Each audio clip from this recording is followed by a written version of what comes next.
Hey folks, and welcome to War Thunder with Flying Dodo.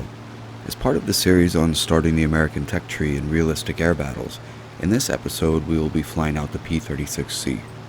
In the introductory video on this series, which is linked below, I talked about using these three planes, the F-2F-3, the P-36C, and the F-2A-1, to get used to the strengths of US planes in general, and hopefully prepare you for US planes later in the tech tree.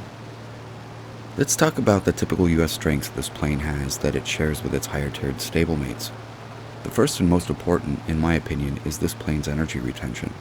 While not as fast as many of its monowing contemporaries in level flight, it is capable of very high dive speeds and fairly good energy retention out of those dives. Beware though, as this plane does begin to lock up at over 500 km per hour, so when you see yourself needing to exceed a 600 km per hour dive, be sure to leave yourself plenty of altitude to pull out of that dive. The P-36C also rips its wings off at around 650 km per hour, so be sure to keep an eye on your indicated airspeed. Another thing it shares with many of its later American cousins is a very sturdy airframe, so pulling out of a 600 plus km per hour dive is unlikely to rip your wings, and other high G maneuvers are also unlikely to rip your wings off. Finally, this plane's armament is of typical early American fighter design. A single 50 cal that has 50 fewer shells than the other two planes in this video series, and 3 30 cals.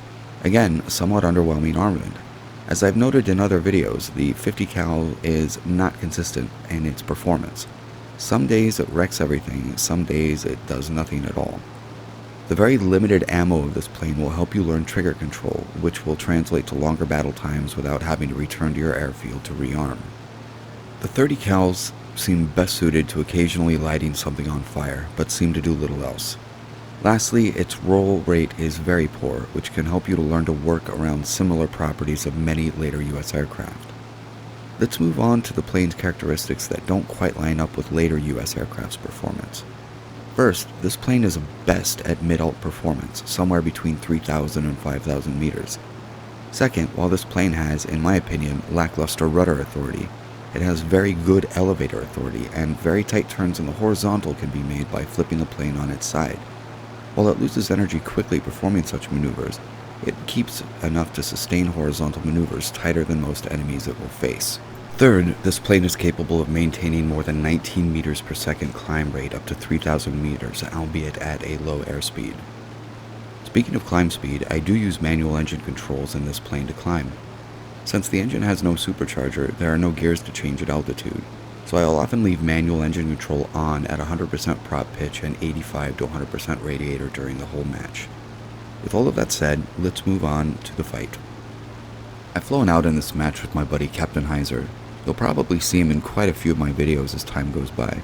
We are using the chat window to communicate and have called out Tret Mine in the HE-112 below us.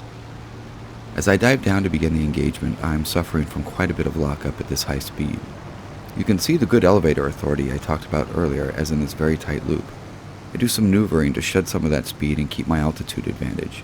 You can also see the sturdiness of this plane, that even in very high G maneuvers, you really don't have to worry about wings breaking. I open fire and miss my first shots.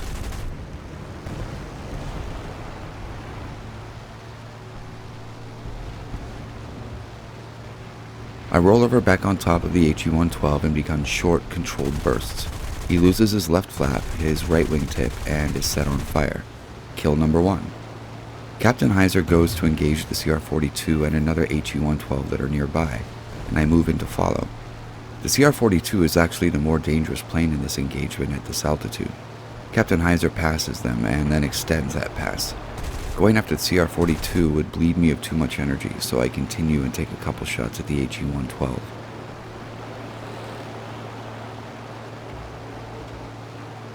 I loop to get back on top of them as I pass, drop down behind the CR-42, fire my guns and take off his left wing. Kill number 2.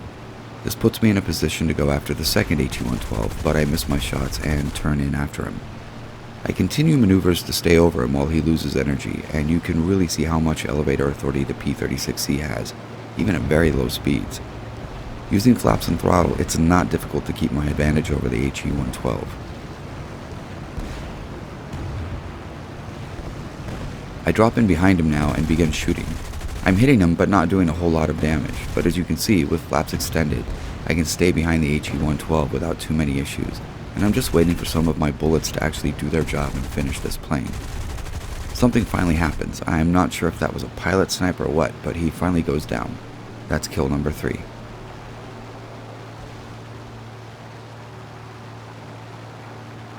Now, I'm very low on ammo, and so is Captain Heiser, but we see an SM-79 and decide to see if we can drop it with 30 cals.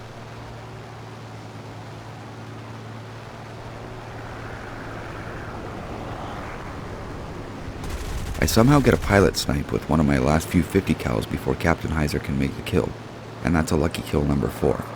Captain Heiser had let me know in chat that he counts that as his kill. I've cut about 30 seconds of flight here. It's mostly me and Captain Heiser trying to decide what to do. We decide to head back to base to rearm for sure this time, but then we notice an HE-51 behind us and we see that we are losing by tickets, so decide to YOLO it with our 30 cals. While we're getting over there to the HE-51, let me say a few words about flying with a friend in realistic battles, and I'll use Captain Heiser as an example. Captain Heiser is a much more aggressive pilot than I am, commits to head-ons frequently and other tactics that I personally find too risky. But it's fun to fly with someone who has a different style than yourself and can often open up opportunities on enemy planes that you wouldn't get with someone that flies with similar tactics to you.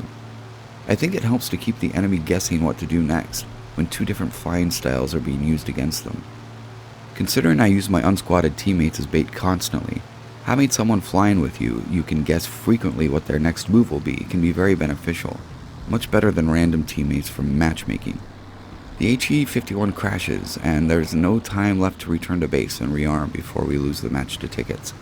I think there are only 3 enemy left at this point, one being an HE-111 and the others are also bombers.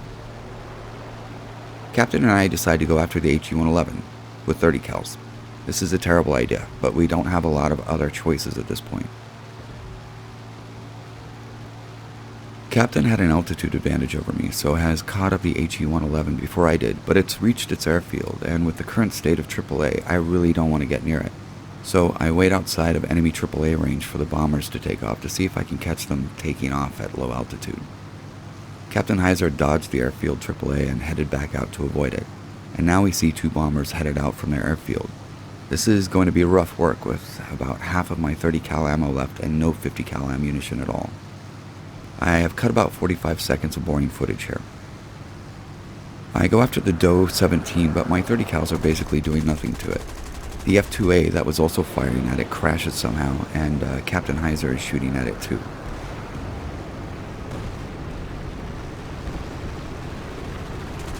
Captain Heiser misjudges his speed and crashes into it. I am sure that was an accident. I loop around again to try to stay above it and try to give myself an angle for a pilot knockout, which is really my only hope to take this down at the moment. I crit a fuel tank, make his left engine smoke more, hit lots of other parts of his plane, and the random number generator just isn't on my side in this engagement, and I get no useful crits, no snipe, and no fire.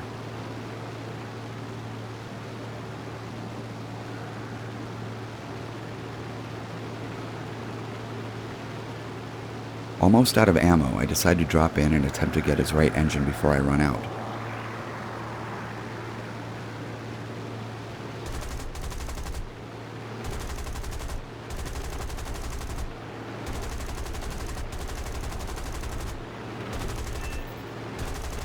I get a central gear leg crit, which is of course useless, and I'm now out of ammo. The 30 cals were hitting, they just weren't doing enough, and since I'd put my plane right in direct sight of his gunners, they finally damaged my engine.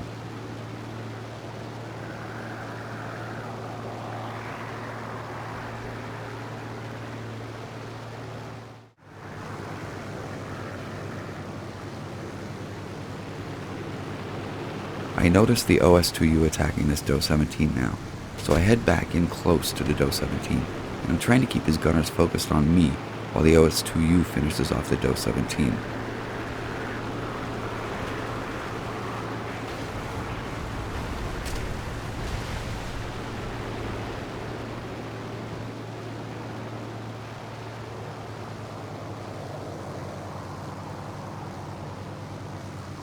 My engine finally dies, and eventually I make a crash landing here out in the open ice field, and we lose the match.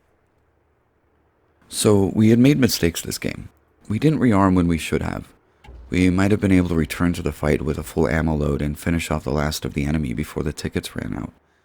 However, the dogfights in this game should give you a reasonable idea on how to keep above and behind most enemy planes at this battle rating. Using this plane in loops and split S's and other combat maneuvers can make this plane a formidable opponent, especially by abusing the elevator authority and its sturdy wings, while you should learn to avoid its weak points like roll rate and lockups at high speeds. Most of these tactics can be translated to higher altitude fighting, though usually at much higher speeds. In a way, the armament on this plane is also preparation for higher tiered US planes, because often enough they will behave much like the 30 cals did in this video, in that you may score many hits and even crits without actually causing much damage, let alone getting a kill with them. Don't forget to check out the F2A1 video and the F3F2 video in this series. Hope you enjoyed the video. Like or subscribe and have a great day.